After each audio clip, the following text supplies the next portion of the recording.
Good morning बच्चों, आगे बढ़ते हैं समुच्चय वाले चैप्टर में। आज आपको उपसमुच्चय के बारे में बताते हैं। उपसमुच्चय क्या होता है, इसका प्रतीक क्या होता है, आपको घात समुच्चय के बारे में बताएंगे, उपसमुच्चयों को लिखना बताएंगे, कुछ नियम भी बताएंगे। ठीक है, तो सबसे पहले उपसमुच्चय की परिभाषा।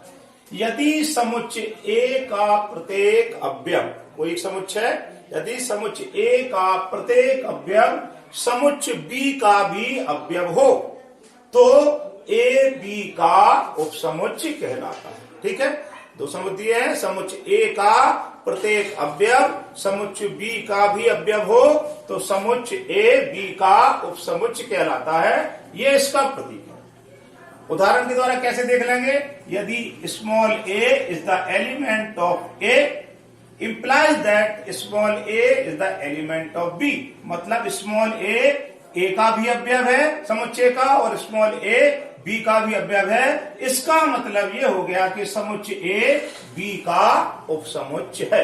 क्लियर हो गया ना आपको। अब यदि समुच्चय ए बी का उपसमुच्चय नहीं है तो हम उसको इस प्रतीक के द्वारा दर्शाते हैं। समुच्चय ए बी का उपसमुच्चय नहीं है तो हम उसको इस प्रतीक के द्वारा दर्शाएंगे, ऐसी लाइन खींच देंगे। ठीक है, यदि कोई समुच्चय, कोई भी जो समुच्चय होता है वो स्वयं का भी क्या होता है, उपसमुच्चय होता है। कोई भी समुच्चय दिया है तो वो क्या होता है, स्वयं का भी उपसमुच्चय होता है। रिक्त समुच्चय फाई, रिक्त समुच्चय जो फाई है वो प्रत्येक समुच्चय का उपसमुच्चय होता है। रिक्त समुच्चय क्या होता है, प्रत्येक समुच्चय का उपसमुच्चय होता है। इसको अपन लोग फाई से प्रदर्शित करते हैं। अब बताते हैं आपको घात समुच्चय की परिभाषा।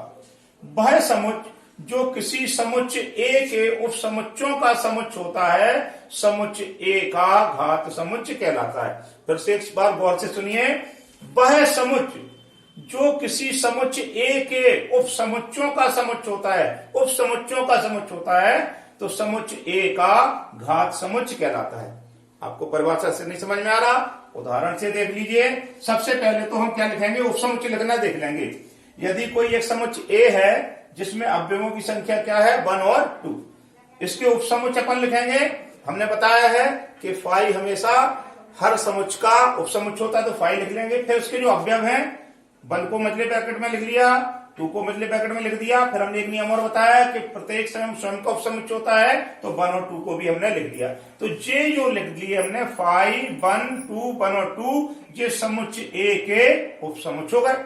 अगर इसको हमें घात समुच्चय बनाना है तो इन सभी उपसमुच्चयों को हमने क्या किया है, ये मझले ब्रैकेट में बंद कर दिया है। तो हमारा क्या बन गया, घात समुच्चय बन गया, जिसको अपन लोग काय से प्रदर्शित करते हैं, टीए से प्रदर्शित करते हैं। क्लियर हो गया ना बिल्कुल। माइंड में आपको रखना है, कॉपी में नोट करके रखना है, सवाल आसान होंगे। मेन आपकी क्या है, ये डेफिनेशन है। ठीक है ना।